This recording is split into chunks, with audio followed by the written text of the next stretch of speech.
जनतंत्र, प्रजातंत्र या लोकतंत्र, या इंग्लिश में से कहते हैं डेमोक्रेसी। आज हम अपनी इस वीडियो में डेमोक्रेसी क्या होती है और डेमोक्रेसी के 2 प्रकार कौन से हैं इसके बारे में पढ़ेंगे। ठीक है, तो आइए शुरू करते हैं। स्वागत है आपका हमारे चैनल में राजनीति विज्ञान में। चलिए शुरू करते हैं। सबसे पहले हम आपको बता दें कि डेमोक्रेसी को हिंदी में कहा जाता है जनतंत्र, प्रजातंत्र और लोकतंत्र। जब इन तीनों ही शब्दों को तोड़ा जाता है तो इसका एक ही मीनिंग आता है सामने, वो है जनता का शासन या जनता के द्वारा चलाए जाने वाली व्यवस्था। जैसे जनतंत्र जनता का तंत्र, प्रजातंत्र प्रजा का तंत्र, लोकतंत्र यानी लोगों का तंत्र। आइए डेमोक्रेसी की डेफिनेशन देखते हैं। ये इसका शाब्दिक मीनिंग है। अंग्रेजी में लोकतंत्र को डेमोक्रेसी कहते हैं। डेमोक्रेसी 2 ग्रीक शब्दों से मिलकर बना है, डेमो और क्रेसी। डेमो का अर्थ होता है जनता और क्रेसी का मतलब होता है शक्ति या शासन, यानी कि जनता की शक्ति या जनता का शासन, या एक ऐसा शासन जो जनता के द्वारा बनाया जाता है, चलाया जाता है, या एक ऐसा शासन जिसमें अंतिम जो सत्ता होती है या शक्ति का जो स्रोत जो होता है वो जनता होती है। उसमें कोई विशिष्ट वर्ग या कुछ लोगों का समूह जो होता है उसके हाथ में शक्ति नहीं होती है। शक्ति किसके हाथ में होती है? जनता के हाथों में होती है। ब्राइट्स के अनुसार लोकतंत्र का मतलब एक ऐसी सरकार से है जिसमें शासन का मतलब एक साधारण जनता का शासन होता है, यानी कि एक ऐसा शासन जो साधारण लोगों के द्वारा चलाया जा रहा है। साधारण जो आम जनता है वो उसको चला रही है, कोई विशिष्ट वर्ग या कुछ समूह नहीं चला रहा, बल्कि साधारण जो आम जनता है वो उसको चला रही है। सीले के अनुसार एक ऐसी शासन व्यवस्था से है जिसमें प्रत्येक व्यक्ति या मनुष्य भाग ले सके, अपने विचारों को व्यक्त कर सके स्वतंत्रता पूर्वक। तो इसका मतलब ये है कि जिसमें हर एक व्यक्ति भागीदारी दे सके, किसी भी व्यक्ति को रोका ना जाए। तो जिसमें जितने भी जनता में जितने भी लोग हैं सभी समान रूप से उसमें भागीदारी दे सके, अपने विचार अभिव्यक्त कर सके, विचारों को रख सके। ठीक है, हाल का कहना है कि लोकतंत्र का मतलब एक ऐसी शासन से होना चाहिए जिससे लोगों पर आवश्यकता अनुसार उन पर रोक किया जा सके। यानी कि ये कि लोगों पर आवश्यकता के अनुसार जब ज़रूरी हो तो उस जनता के ऊपर रोक भी लगाई जा सके, और जब ज़रूरी ना हो तो उनको विचारों को व्यक्त करने की स्वतंत्रता भी दी जा सके। डेफिनेशन सिर्फ इतनी नहीं है, बल्कि बहुत ही हज़ारों डेफिनेशंस आपको बुक में मिल जाएंगी। जो डेफिनेशन आपको ईजी आसान लगती है याद करने के लिए आप उसको याद कर सकते हैं। अब हम आते हैं इसके मीनिंग पर। तो इसका अर्थ क्या हुआ? अब इतनी डेफिनेशन पढ़ने के बाद और शाब्दिक अर्थ समझने के बाद इसका मीनिंग क्या निकलता है? तो मीनिंग ये निकलता है कि लोकतंत्र सरकार की एक ऐसी प्रणाली है जिसमें नागरिक सीधे सत्ता का प्रयोग करते हैं या एक शासी निकाय जैसे कि संसद बनाने के लिए आपस में प्रतिनिधियों का चुनाव करते हैं। ठीक है, इसे बहुमत का शासन भी कहा जाता है। इसमें सत्ता विरासत में नहीं मिलती जैसे ब्रिटेन में या होता है जैसे वहाँ राजतंत्र है, बल्कि जनता अपना नेता स्वयं चुनती है। यहाँ जनता प्रत्यक्ष या अप्रत्यक्ष तरीके से जो है अपने प्रतिनिधि को चुनती है। वो प्रतिनिधि जो है पूरे 5 सालों के लिए जो है जनता का प्रतिनिधित्व करता है। यदि वो प्रतिनिधि या वो सरकार या वो दल जनता की उम्मीदों के अनुसार कार्य नहीं करता तो जनता अगले 5 साल बाद जब चुनाव आएंगे जनता उसको हटा के दूसरी पार्टी को या दूसरे दल को चुन लेगी। इसे कहते हैं लोकतंत्र। ठीक है, इसे बहुमत का शासन भी कहा जाता है। जी हाँ, बहुमत का शासन कहा जाता है क्योंकि इसमें आम लोगों के हाथों में शक्ति होती है, किसी विशिष्ट वर्ग के हाथ में शक्ति नहीं होती है। जो समाज में अगर हम देखें तो जो विशिष्ट वर्ग है वो अल्पसंख्या में है, और जो आम जो जनता है वो बहुसंख्यक यानी ज़्यादा संख्या में है। तो बहुमत का शासन यानी आम जनता का शासन।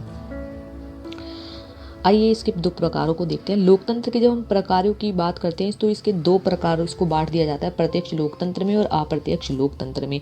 तो प्रत्यक्ष लोकतंत्र क्या है? पहले हम प्रत्यक्ष के बारे में पढ़ेंगे। एक प्रणाली जहां नागरिक कानून और नीतियों पर सीधे मतदान करते हैं।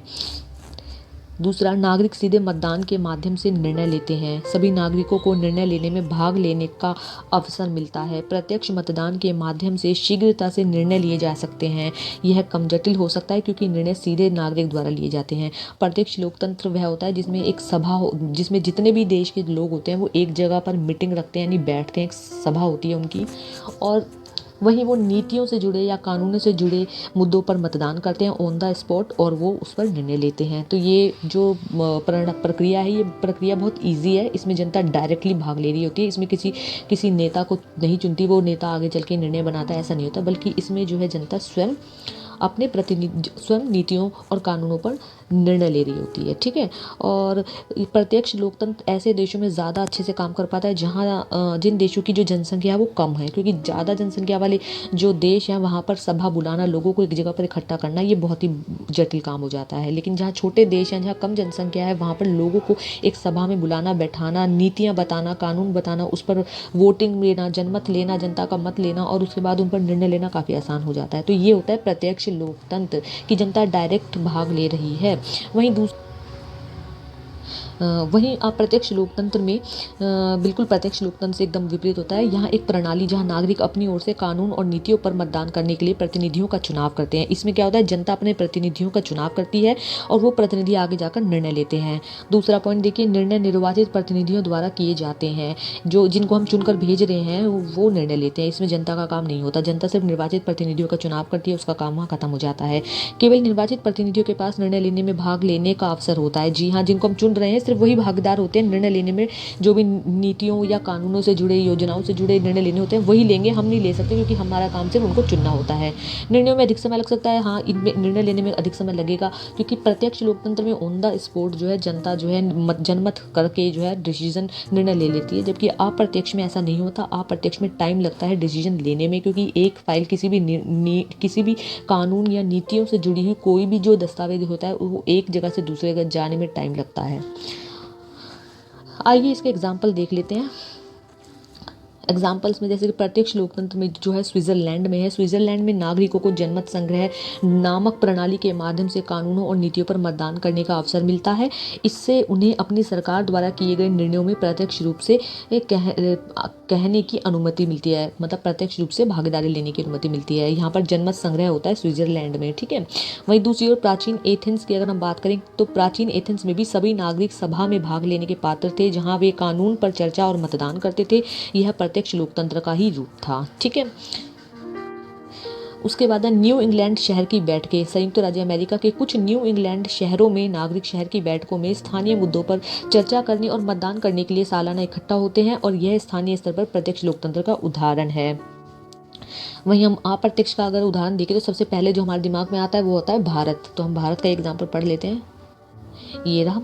भारत में नागरिक उनका प्रतिनिधित्व करने और उनकी ओर से निर्णय लेने के लिए संसद और राज्य विधानसभाओं के सदस्यों का चुनाव करते हैं। यह का प्रत्यक्ष लोकतंत्र का उदाहरण। भारत में जैसे हम अपने प्रतिनिधियों का चुनाव करते हैं, उनको संसद में भेजते हैं, उनको राज्य विधानसभाओं में भेजते हैं, ये अप्रत्यक्ष लोकतंत्र का उदाहरण है, ठीक है। कनाडा में नागरिक उनका प्रतिनिधित्व करने और उनकी ओर से निर्णय लेने के लिए संसद सदस्यों का चुनाव करते हैं कनाडा में, और यह भी एक अप्रत्यक्ष लोकतंत्र का उदाहरण है। जैसे भारत में होता है वही प्रोसेस कनाडा में भी है।